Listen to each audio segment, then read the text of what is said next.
Good evening, Namaste. I welcome you all. Welcome to this VICHAR webinar series.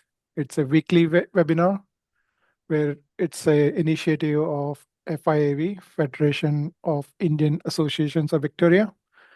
We are bringing community together through this weekly webinar, and we have lots of talent in the community. All we need to do is bring them into this common platform. From last 4 5 months, 4 months, we've been uh, we have got so many good speakers into this forum. We have learned a lot, and there's lots of support from the community. Like today, we have three great speakers. I welcome you, Navjot Sodhi, finance broker, Dolly Kaur ji, your mortgage broker, and my good friend Shrilekha Jain ji. You are a property consultant. Thank you, Shrilekha ji, for introducing great speakers. And this is the first time we are having three speakers in this webinar. And this is the key message we want to give through this VICHAR webinar and through FI that we have lots of knowledge in our community. Our community is growing so big, and I think Indian diaspora is the largest community in Victoria. And we can exchange our notes, we can exchange our knowledge through these forums. We can learn and grow as a community as a whole. There's already lots of expectation. We are doing quite well as a community in Victoria, in Australia. And with these educational webinars, we can grow much faster. There's a huge potential with young community. So let's grow our potential to best level. With that note, I'll pass on to you, Dolly ji, for more extended introduction and kicking off the webinar. Over to you, Dolly ji. Thank you, Sodhi. I'll just quickly share my screen. Let me know when you can see it. Hello and namaste, everyone. Thank you so much for joining us today. So the topic for today's webinar is SMS property investing and lending. So basically, in today's session, we want to give you all the tips and tricks and tools so that by the end of today's session, you can sort of feel comfortable to start your investing journey through your SMSF, specifically in the property area. So I have, as Suriji said, I have some great speakers with me today. I'll start with Shrilekha. So Shrilekha is a property consultant at 111 Projects. She is a passionate advocate for smart property investments and has extensive background in the building and construction industry. So she's uniquely placed in the right area to identify high potential properties for you guys. Next, I'll have Navjot Sodhi. As Sodhi mentioned, Navjot Sodhi joined me as well. Navjot is the director and senior mortgage broker at the Capital Logic Finance Group. He's based in Point Cook, Victoria as well. And as Sodhi mentioned earlier, he's been in the industry, banking and mortgage industry for over 12 years now. He started his journey as a credit assessment officer and then worked his way up into a mobile lender and then a branch manager for one of the big four banks here in Victoria. And he was passionate about providing independent options to the customers as well. Being with one single bank, he could only provide advice around that area. So he was passionate to provide independent options to his customers and hence started his own business, Capital Logic Finance Group, in June of 2022, which is about 3 years ago now. And myself, Dolly Kaur, I'm also the director and a mortgage broker at the CLF Group. I've been in the banking and financial planning and mortgage industry for over 15 years now as well. So before we get started, I did want to provide a quick general advice warning as well.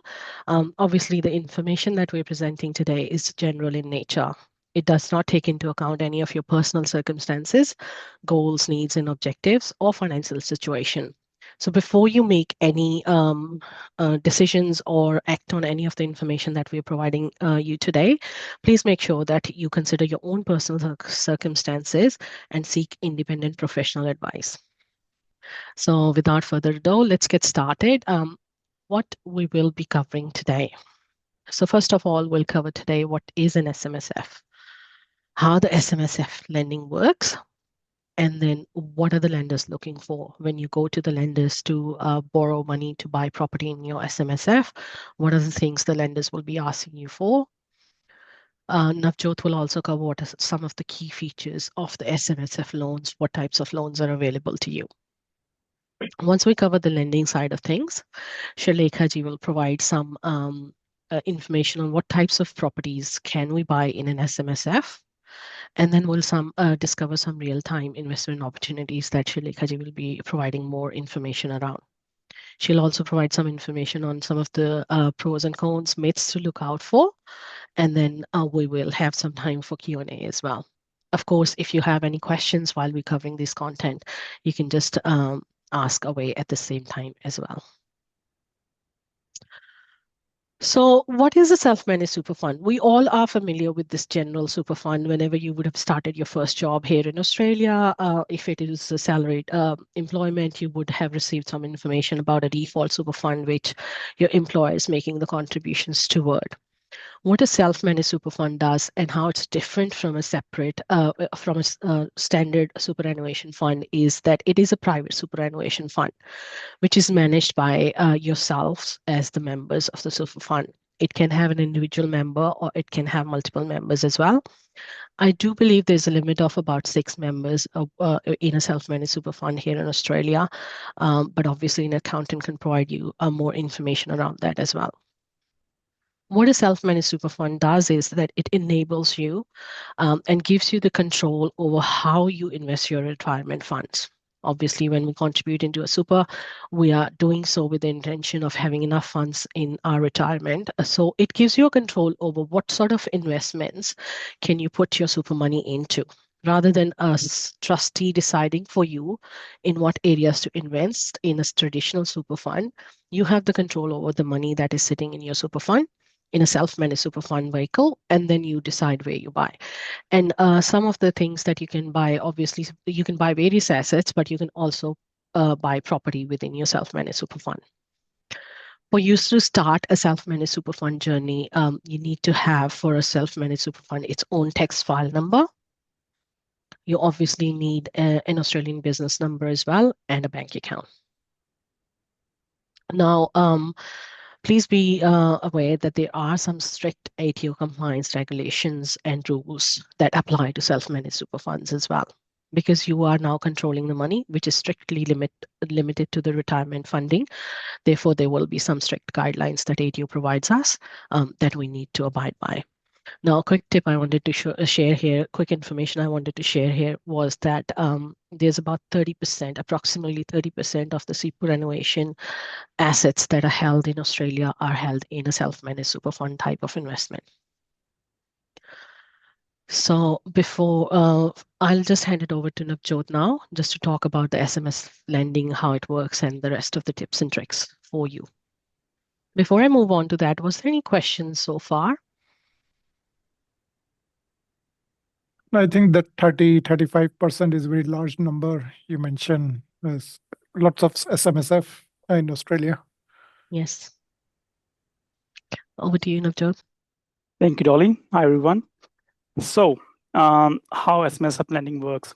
So to start the process, you would need to have an SMSF in place, which your accountant can help you set it up. Once you have established an SMSF, all the members will pay their super contributions into their SMSF. When you're ready to purchase your property under your SMSF, you will have to establish a holding trust or a bear trust, which will be the legal owner of the potential property. Each property would have a separate bear trust, which means you can have multiple bear trusts under your SMSF.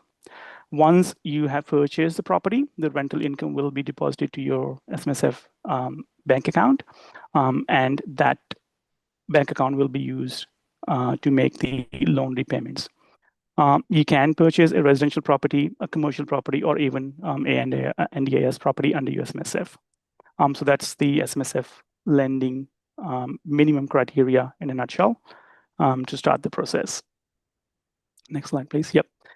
So once the SMSF has been established, now what the lenders are looking for before they consider your application, your loan application. First and foremost, they want to know that you have enough funds in your SMSF to pay the deposit and the government fees and charges, like stamp duty and other fees and charges, just like a normal property.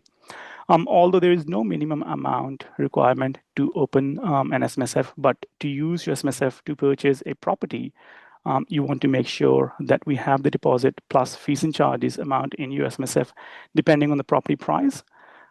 Few lenders have a liquidity requirement as well, which means they want you to have a minimum of 5% funds of your loan amount in your SMSF after making all the contributions, which would be 20% deposit or 10% deposit towards the property, government fees and charges. They still want you to have some sort of funds left over in your SMSF as a liquidity test. They want to make sure that there is a consistent contribution into your SMSF. That could be your employer's super contribution, your volunteer super contribution, or the proposed rental income from the potential property that we're looking to purchase. They will be asking for trust deeds of your SMSF and bare trust, which will be provided to yourself once at the time of establishing your SMSF, and your accountant will help you with that. These are the requirements to have the loan approved. Once your loan is approved, you will be required to get an independent advice from a solicitor before you will accept your loan documents. And this is common with any trust purchase. Even if it's a normal family trust, you will still need to have that advice. The key features of SMSF loan: just like a normal loan, you can have a fixed or a variable interest rate for this loan as well. Similarly, you can have a principal and interest or interest-only options. The maximum loan term for this loan is also 30 years that we can go for. Some lenders may offer offset facilities as well, which means that you need to have that SMSF account with the same lender to be able to use that as an offset account. There is an option for refinancing your loan if you're not happy with your current bank. A great example would be a few years ago when all the four lenders, the big four banks, stopped writing SMSF, and they obviously raised the interest rates for those loans because they didn't want to have those loans under their books. People decided to move on to the second or third tier lenders, and right now none of the big fours are actually providing us SMSF lending. So we have to seek the second or third tier options at this stage. We can borrow 80 to 90% funds for residential property and up to 70 to 75% for commercial properties as well. Now, I'd like to share a live example as well of one of my clients who I've helped recently. They purchased a property in Heidelberg, which settled last week. So this would be a good example how the SMSF structure works. So, for example, the Smith Family Super Fund, Property Limited as trustee for Smith Family Super Fund. That is your SMSF super fund. I assume it's a made-up name, right? Yes, of course. Yes. Yeah. So that's not my client's name for privacy reason.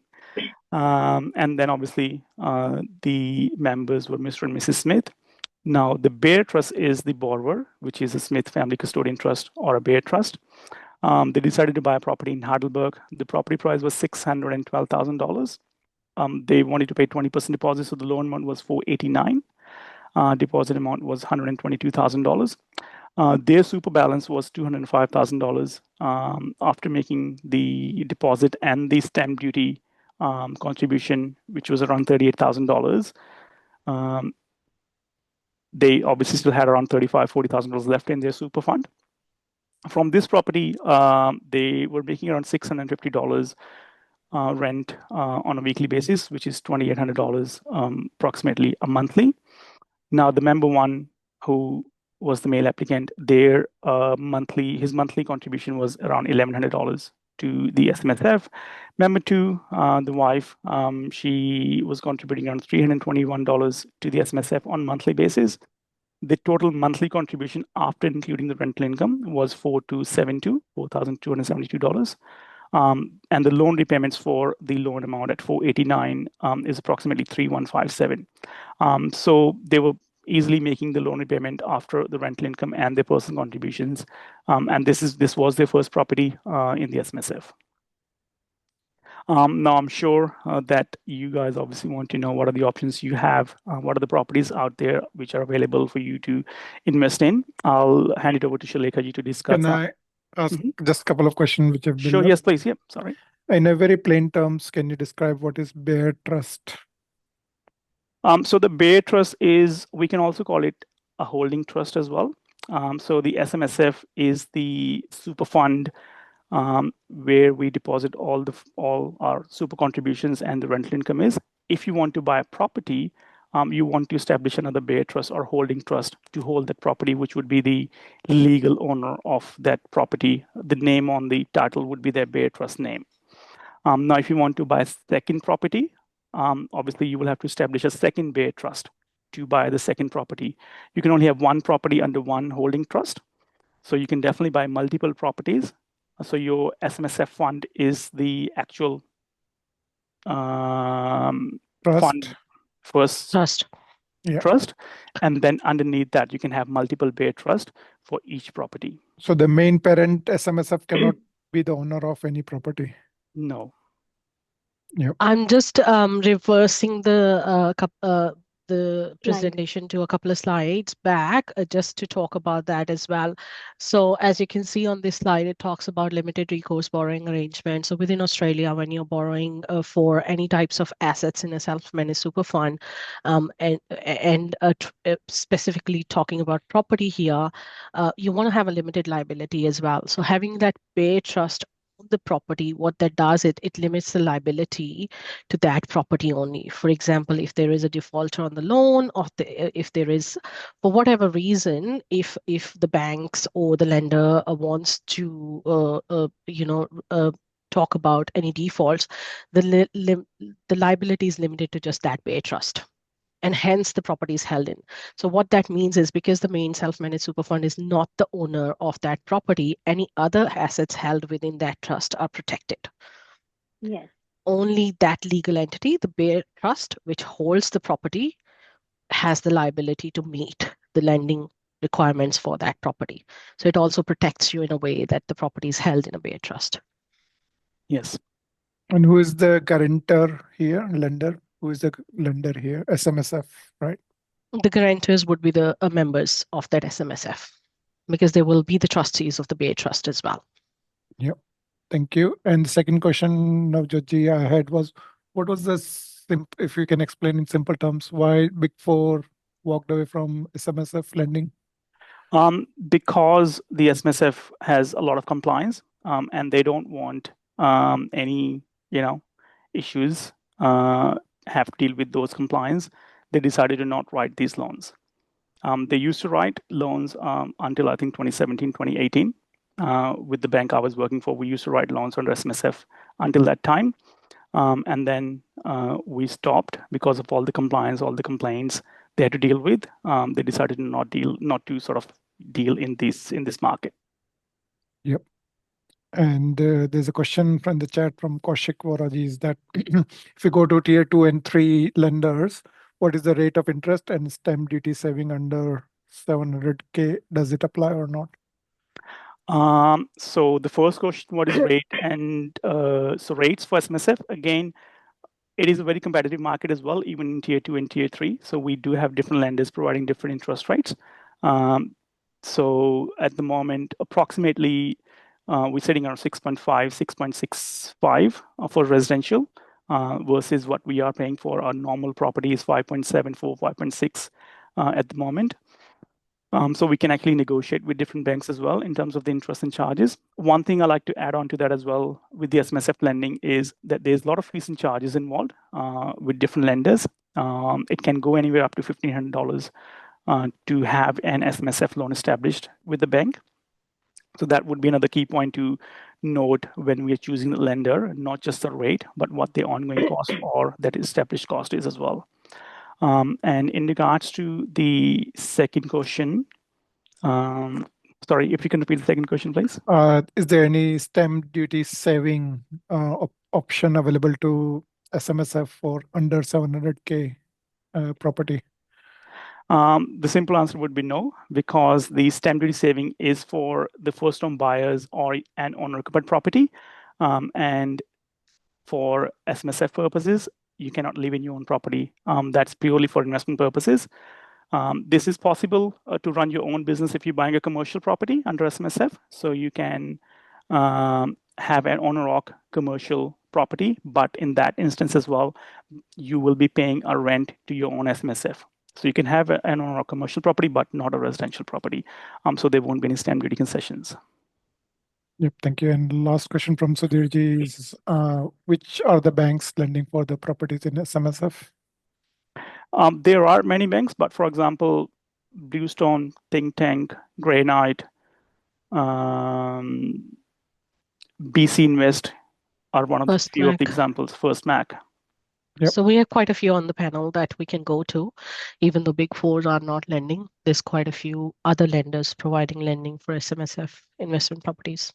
Nice. Sudhirji, can I request you to unmute and ask that last question? Because it's a bit would go other way around as well. Can you buy your own SMSFs? Can you clarify that question, Sudhirji? Maybe you're on mute. That's okay. So we'll cover that question later. So I think we can continue for now. Sudhirji, I think you're on mute. Yeah. So what I'm saying is, can you buy your own SMSF at a later date? You'll have to seek advice from a licensed planner on that one. Once the lending is over, obviously, once you go into pension phase, or once the lending is over, there might be some ways to do it, but only a licensed financial advisor would be able to provide that advice. Got it. Thank you.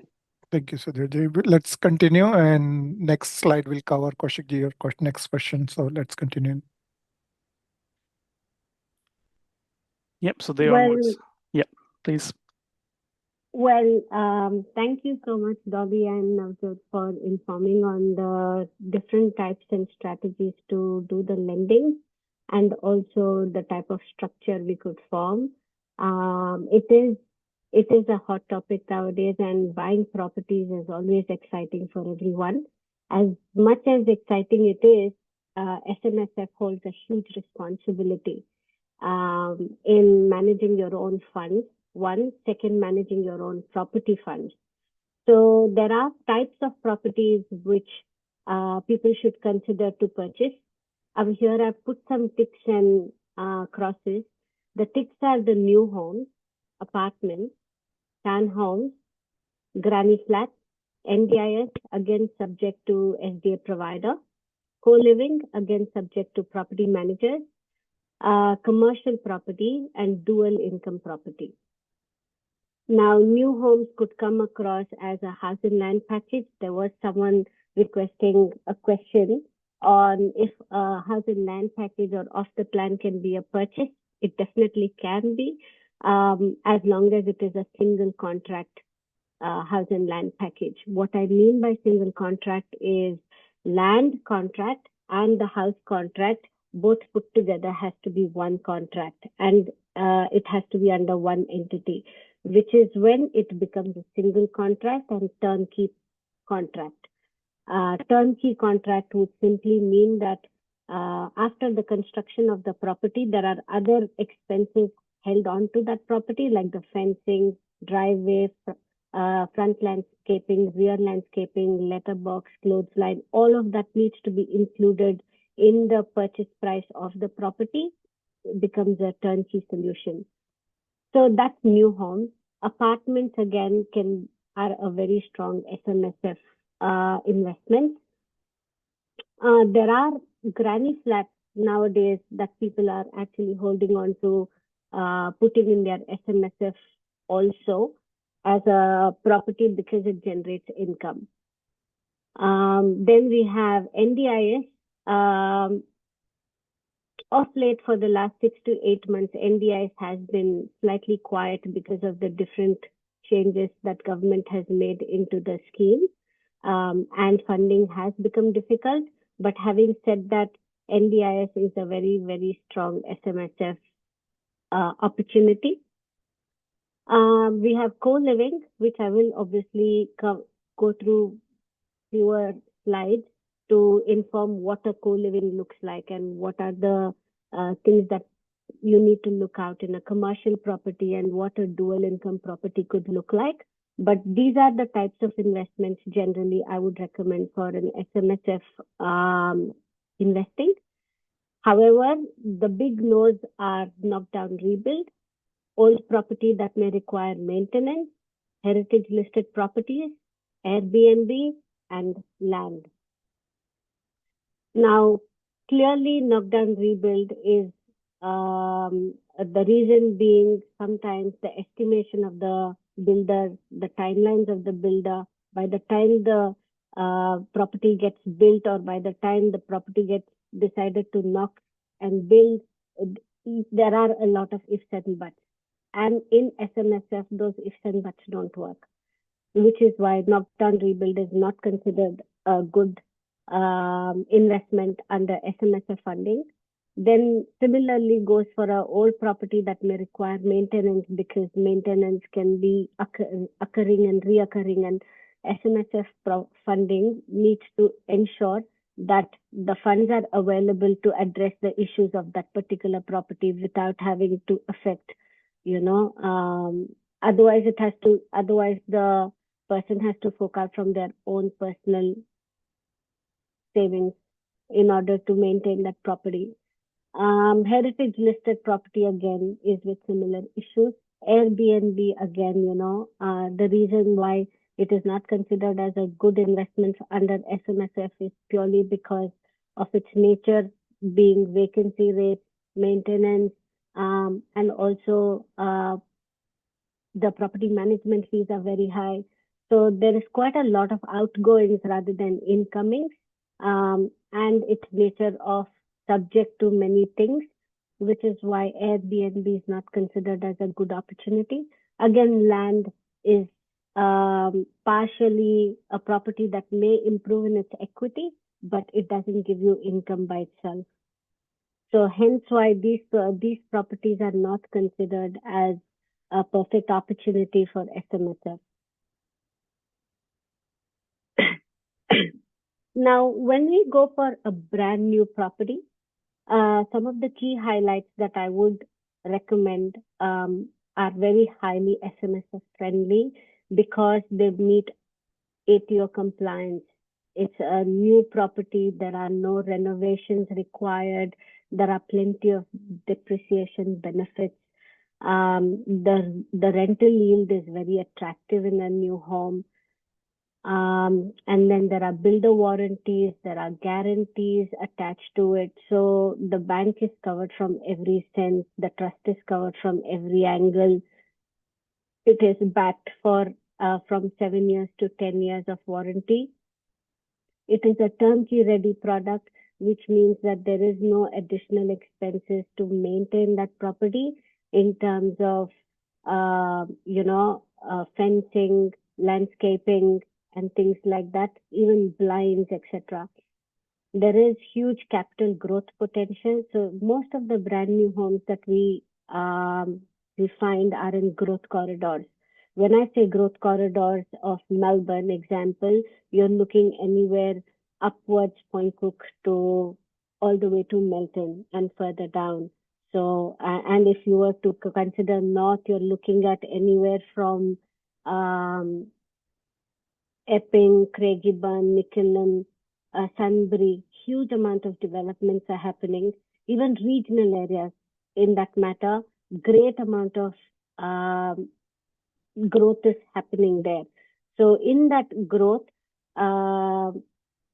there's huge potential of the property going very soon for renting, and over the years, the property will also improve in its equity. Hence why there is capital growth potential in purchasing a brand new home. There is no GST issues when purchasing as a complete product, which means that if you were to purchase as a single contract, yes, there is stamp duty, but at the same time, there is tax depreciation and, there is no GST, means it applies to a house and land certain contract where it's all inclusive. And lending available for SMSFs is a lot more easier for a newer property. than an existing or an old property which requires maintenance and other things. And aligned with investment strategy, because there is the risk appetite and retirement goals are associated to that new property. These are the key features that you need to consider buying SMSF property. One very beautiful example I have from one of my most recent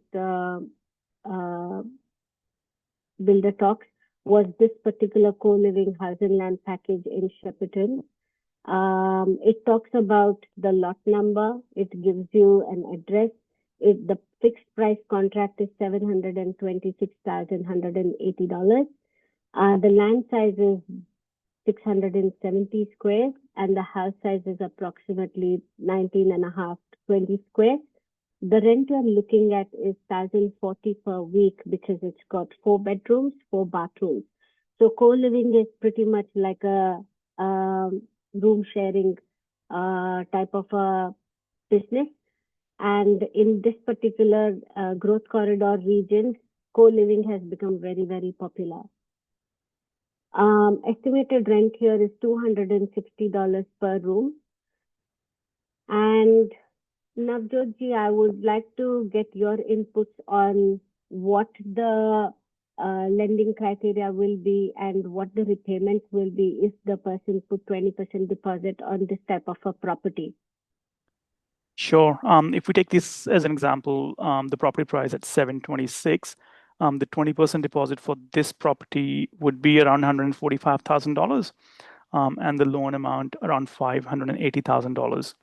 The monthly repayment for 580 comes to 3,745. And if we calculate this weekly rent into monthly, that would be around $4,500 a month.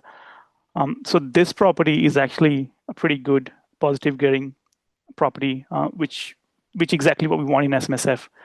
So there's no contribution required from your SMSF. The property is actually servicing the lending by itself and still earning around $800 to $900 a month back to your SMSF.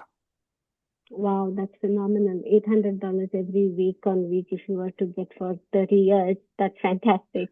Sorry, $800 a month. Said that, yeah. $800 a month. Yeah, that's exactly what I'm saying. And if you were to get that for the loan period of your property, that's fantastic. That's increasing not just the property value over a period of like as and when time grows, but at the same time, you're generating good income for yourself too. Sorry, can I ask one quick question to Navjot? So two things. I'm confused about the GST part and what is the stamp duty part on this, Navjot? The stamp duty is what we pay to the government when we purchase any property. So that will be added to the loan amount, is it? Or that will be added to the loan amount, or it's inclusive of in this price fix one part contract? No, so that won't be added to the loan amount. So it really depends. So if you're looking to purchase a property, for example, the 20% deposit of 726 is around $145,000. The stamp duty for 726 would be approximately just under $40,000 as well. So your contribution would be $145 plus $40,000 to the stamp duty, which goes to the government directly. So essentially, that means that we need to have close to $200,000 funds in our SMSF to be able to purchase this property. And what was the confusion? My confusion around the GST. Where the GST get involved, or you don't have to pay? What's that story? I think sorry. Yep. Sorry to interrupt there. So GST, regardless of what happens, you have to pay GST. But sometimes when you're doing a house and land package together, land values can also they provide certain incentives, especially for example if it is on different types of contracts with land, the incentives can cover GST of that land value as well. So often it comes across as that you're not paying GST, but you are paying GST, but at the same time you would get incentivized by either a builder or a developer or the land manager. So you have to pay So both that stamp duty as component. well as GST. You have to pay both for such properties, or it's a common for all, or just because we are making it as a one package contract? Well, just no. What I'm trying to say is GST, regardless of anything that you purchase all across the world, especially in Australia, it's a legal contract. GST is included, but a lot of times, given the developers want to sell their properties as soon as possible, they incentivize advertising that GST is inclusive of this purchase. So you don't have to pay additional GST. So sometimes it's just a matter of the way they incentivize the purchasers. Yep, thank you.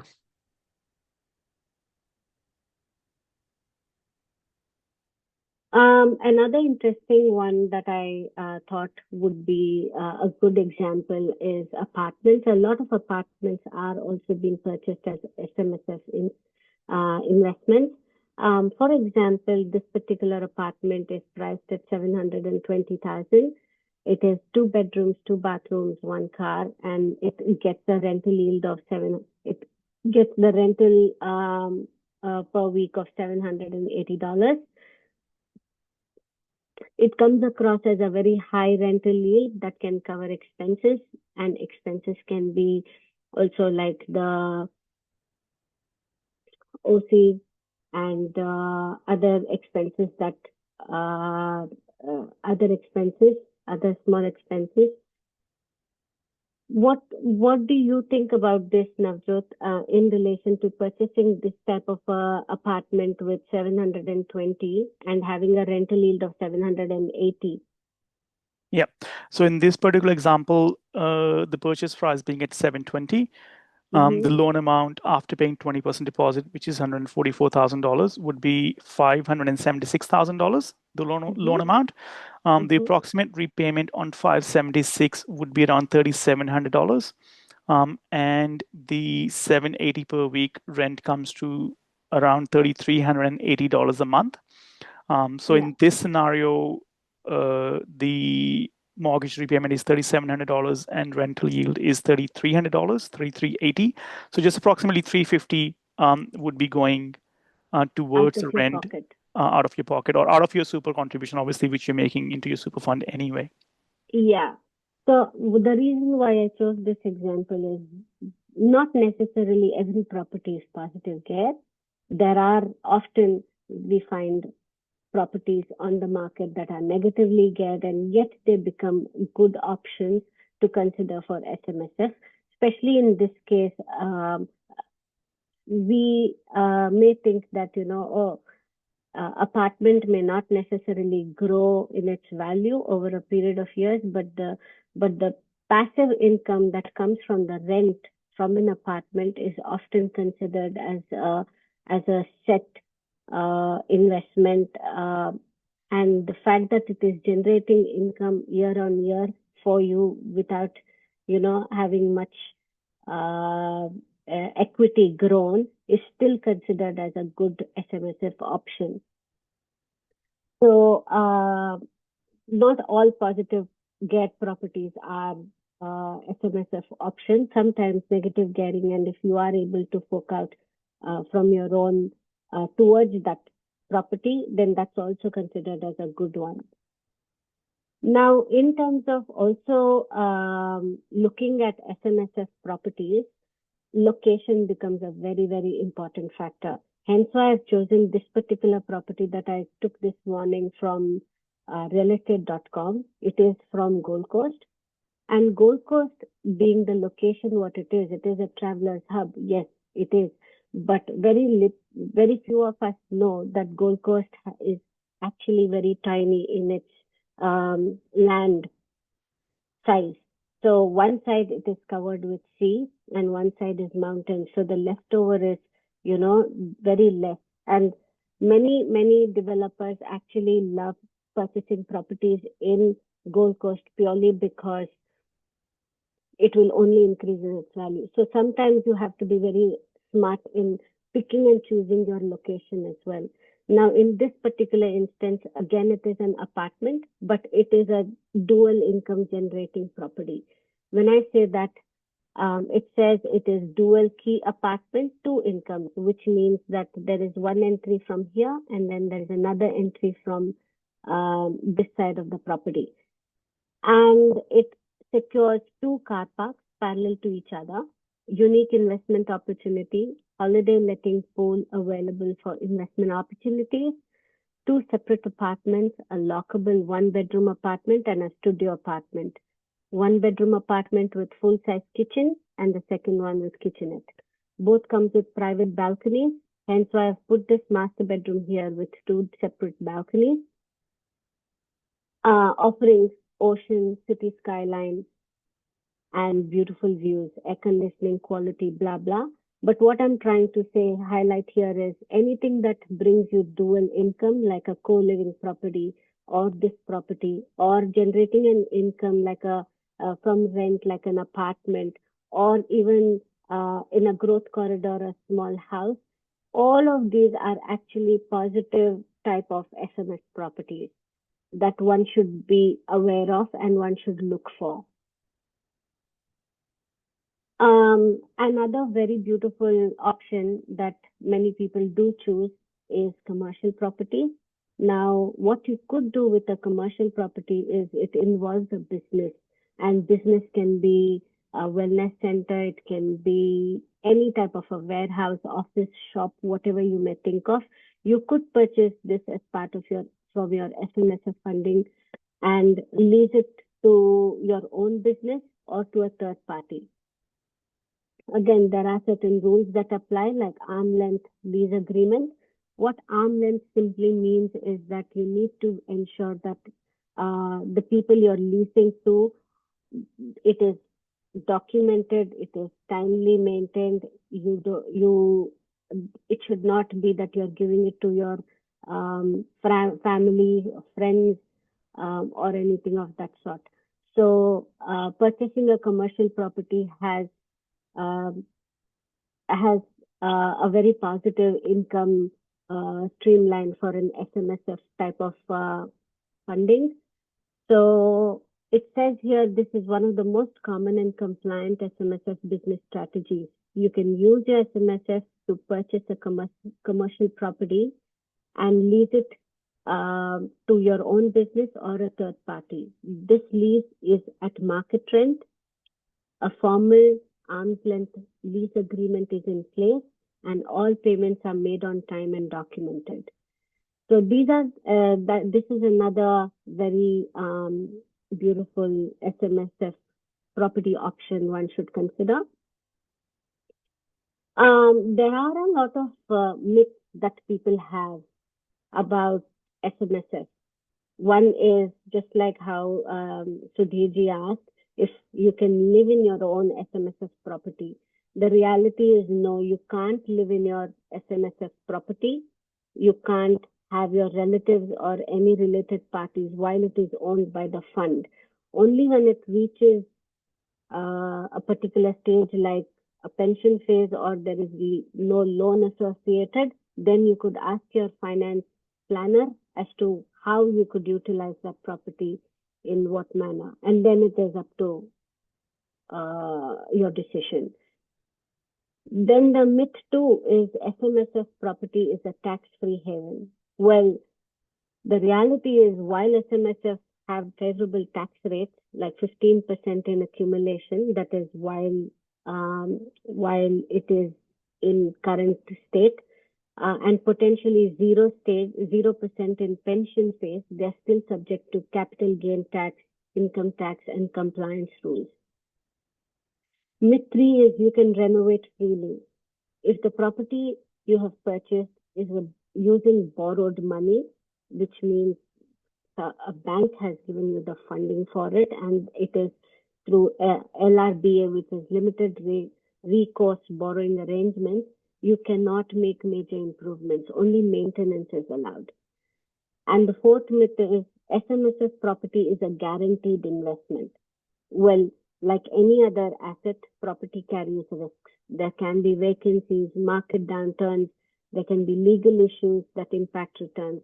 So it is not necessarily a guaranteed investment, but we always try and do an informed decision with the investment that we put for SMSF, purely because it is your retirement money and you are the sole person who will be handling that super without having to give it to a company like a super fund company.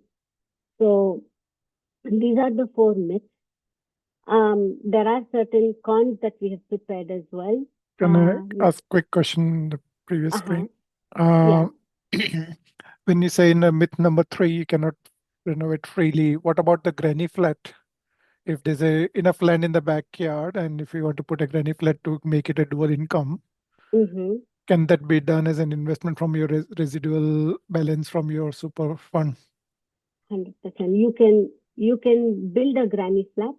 A granny flat does not require building permit, but it just requires a planning permit and the fee for planning permit is anywhere from $650 to $1,000. And a granny flat can be built anywhere from 15,000 to 20,000.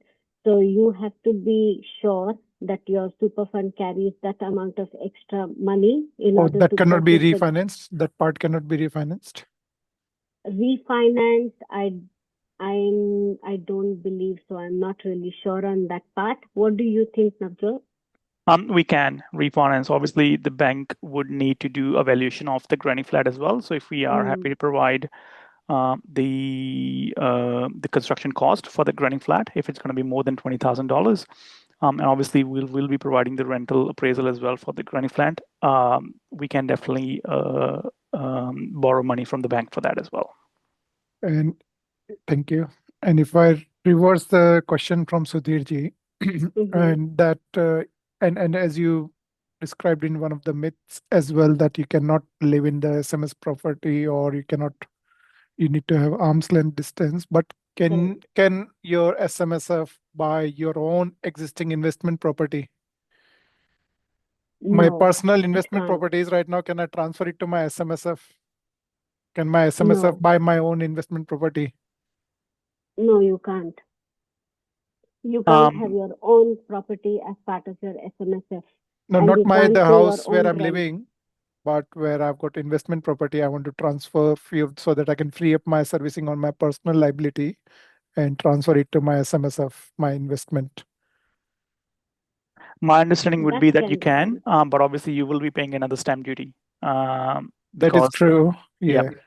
But if you want to purchase your own property, you will obviously, it has to be at arm's length transaction again. So there has to be another agent involved in terms of who's going to prepare the contract of sale. But yes, it is possible. Making sure that we are careful about all the rules and regulations about that.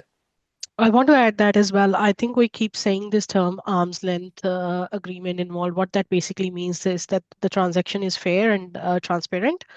Any rents, any purchase, if you're buying your own investment property as well, there has to be in like Nav said, there needs to be another agent involved, proper valuations and all the documentation needs to be in place.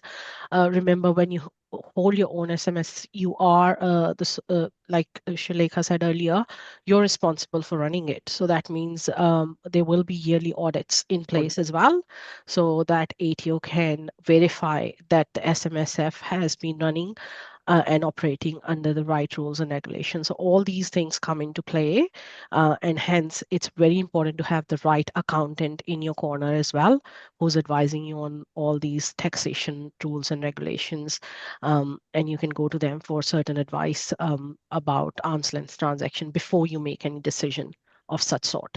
Yep, makes sense. And obviously, like Navjot said, it is a change of ownership as well. Even if it is in your own name and you're transferring it to your SMSF, but remember the owner of the SMSF properties that pay a trust.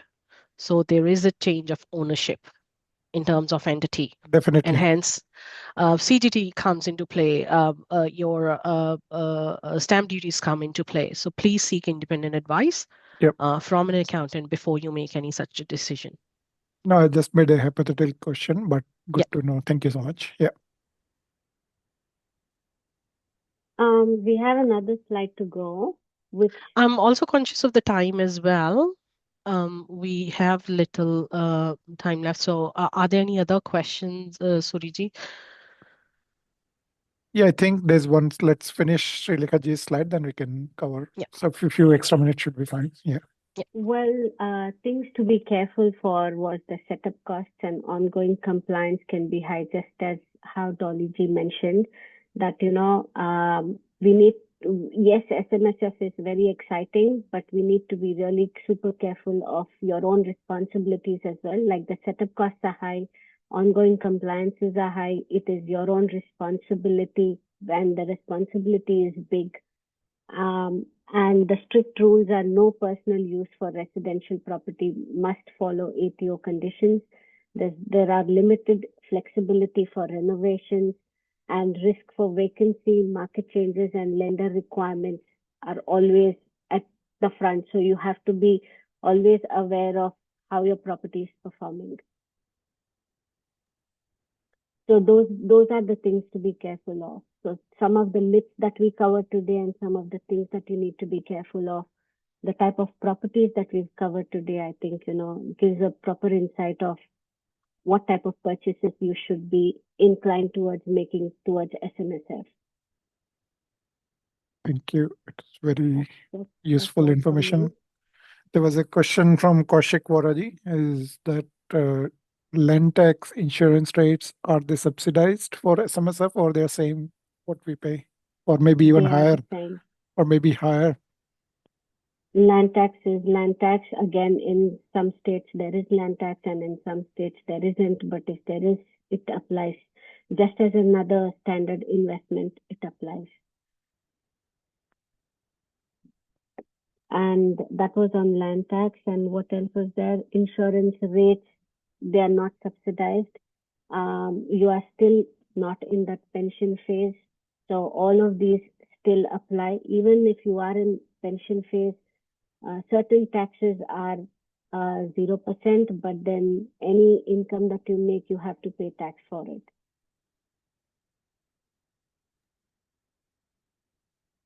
Yep. I'll encourage audience to ask any question. We are going towards the closing time, but before we go there, you wanted to talk about that previous slide. The one before this thing, next step. You want to talk about this briefly? Well, I'll just cover that as are, negotiation. the next steps are book your free SMSF loan assessment, either with one of us or any loan broker or finance consultant that you are close to, and then you could get your borrowing capacity checked first if you are considering to do your SMSF investments, and we'll compare lenders and provide options. We'll get you the pre-approvals and we'll find the right property for you. It is exciting. Any question from the audience? I've got one catch 22 question. That right now my super is managed by some fund. And if I want to start my own SMSF, do I create the SMSF first and then go and shop around in the market, or do I find something in the market and then during the settlement period is when I set up and transfer and set up the SMSF? What's the real process, or what's the practical process in the industry? I'll cover that one to the best of my knowledge as well. There's a lot of people like you, Suriji, where they're deciding about it and they just can't make up your mind. I would say, being from the financial planning background as well, what you need to understand is the strategy that you have in mind is going to work for your long-term goals and objectives, right? There's also risk appetite as well. So oftentimes, if you already hold a couple of investment properties, do you want to invest in another property in SMSF? Should you be looking at other assets? So the best answer is that first and foremost, you need to make up your mind whether that is the right strategy for you. A financial advisor or a financial planner, if you have that question, they should be able to give you better advice. Look at your full financial financial situation and advise which direction you should move forward with. Once it is confirmed for you that yes, this is the right strategy for you, you do want to open an SMSF and you do want to invest into a property using a self-managed super fund, then the next thing for you would be to go to an accountant, set up the structures, transfer your balances over. Once you have, like Navjot covered in the first slide, for what the lenders want, they will be, when you go for a pre-approval or if you go for an approval of lending as well, they will be asking for the minimum balance certificate. That means you already need to have those funds available in a cash account, whether it's in a bank or in a platform type of environment. You need to be provided a proof of balance certificate to say you have the funds ready to invest, and then you have the right structure in place to buy a property in an SMSF format. So all those structures an accountant can help you set up. Then the next step is to come to us as your brokers, and we can help you decide what is your budget for the property based on your current balance. What sort of property, up to what amount can you go for? What is your borrowing capability? And then Shrilekha ji comes in and helps you find the right property for you. So there are a few steps in place before you can get hands on to that property. Sure. I'll add to that as well, to your Cash 22. That let's just say that you found an amazing opportunity and you don't want to miss that opportunity and you want to lock that property straight away, but you haven't really established your SMSF yet. But you do want to buy the property under your SMSF. And at that time, if you know that you have enough funds, enough deposit in there, and obviously your contributions and the rental income from that property can service that loan, which obviously we can help you with to find out your borrowing capacity. You can still sign that contract under your personal name and or nominee, right? Yep. And then you can go and have a chat with your accountant. You can establish your SMSF, and you can obviously nominate your SMSF at the time of the purchase or at the time of the settlement. So yes, you can still sign a contract. Obviously, you want to have a confidence that you have enough funds in your SMSF and you have the borrowing capacity. And if possible, obviously, I always advise to my clients to put this subject to finance. So is subject to finance is simple enough term to cover subject to setting up SMSF? So it's a subset of subject to finance, or it's a separate condition we can put as?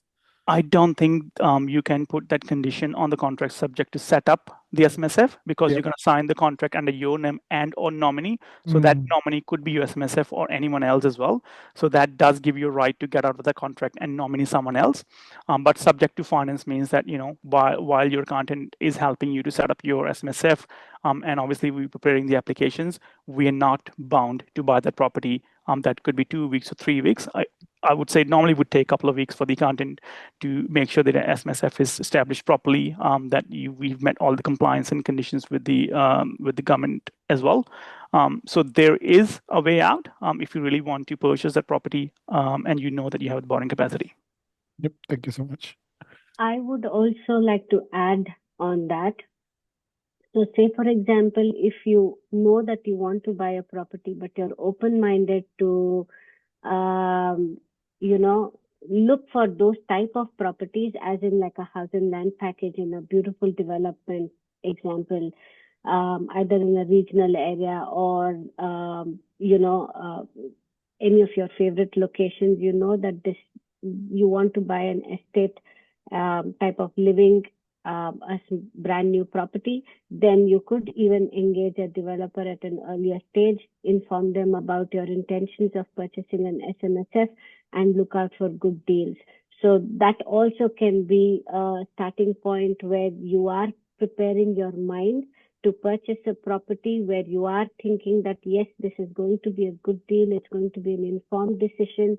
You are seeking advice from a finance perspective, you're seeking advice from a loan broker, and then you're getting into that because it is associated to your retirement funding, and that needs to be carefully placed. So there is a good checklist that we could provide you, and you could take not straight away a decision, but take an informed and slow a slow decision. If not one property, you'll find a second property.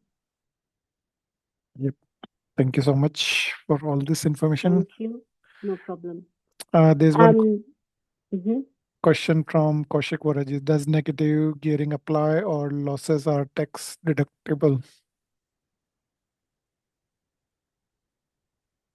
Loss is a loss.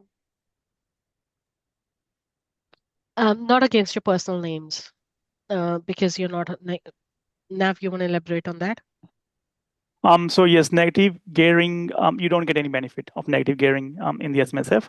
Hence why the best choice would be to buy a property which is, positive gearing at the moment. Or, for example, the second option that Shrilekha just shared, where your contribution was around $300 now at the time purchasing the property, but in come 6 years time, 7 years time, your loan amount will reduce and the rental income might increase. So it will become positive gearing in a couple of years time as well. So we cannot claim negative gearing under SMSF. Good to know. I'm very conscious of time. Final call out from any audience if there's any question. Otherwise, we'll wrap up.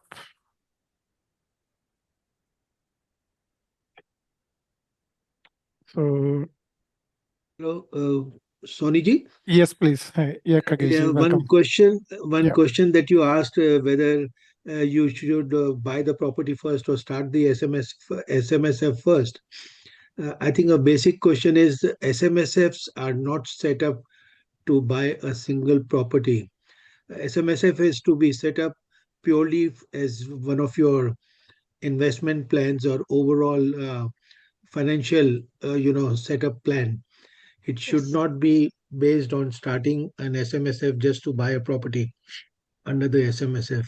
Yep, good point here. That's right. That is yeah. right. That is very right. And that's where once you agree on a strategy to buy a property, that's where the Bay Trust and other things come in. SMS is simply another form of controlling your super investments within your, bringing the control to you basically, as opposed to a traditional super fund. And also because SMSF normally they prefer, the government prefers that you do not have a single investment in a property. So that means you should have a spectrum of investment, some in equity, some in property, but not a loan for a property. That is a very valid comment you've made there. Definitely diversification is important. Diversification in any form of investments, whether it's in your personal names, whether it's in your super fund, and hence what we said earlier was make sure that you understand what you're getting yourself into, discuss it with your financial planner if you're not sure about your risk appetite and you're not sure about your diversification as well. So that comment was spot on. Thank you so much, Kageshji. With that note, let's wrap up the program. I would like to sincerely thank Navjot ji, Dolly ji, Shrilekha ji for your time and extremely informative session. You have shared lots of knowledge purely for your support for the community and you want the wider community to grow. Business comes second. First, you purely shared this knowledge and time with the community. So I highly appreciate you guys and keep sharing more knowledge like this, and I encourage more wider audience to introduce more speakers like what we have tonight, and let's learn diverse topics and keep supporting, keep joining on weekly webinars. I've shared a feedback form link in the chat and which I've shared on the WhatsApp group as well. Please provide feedback as well on any how you want this VICHAR webinar to improve. And those who are watching on YouTube, please like, subscribe, and share, and regularly join these webinars. Any closing comments from any of the speakers? Thank you so much for having us. It was a pleasure talking to everyone. It was an absolute Thank you pleasure. so much, guys. Thank Thank you. you, everybody. Thank you, everyone. And Thank you contact for your all our time. speakers for any support and guidance you may need from them. Thank you so much. Thank you. Thank Good you. night, all. Namaste. Good night. Thank you. Good night.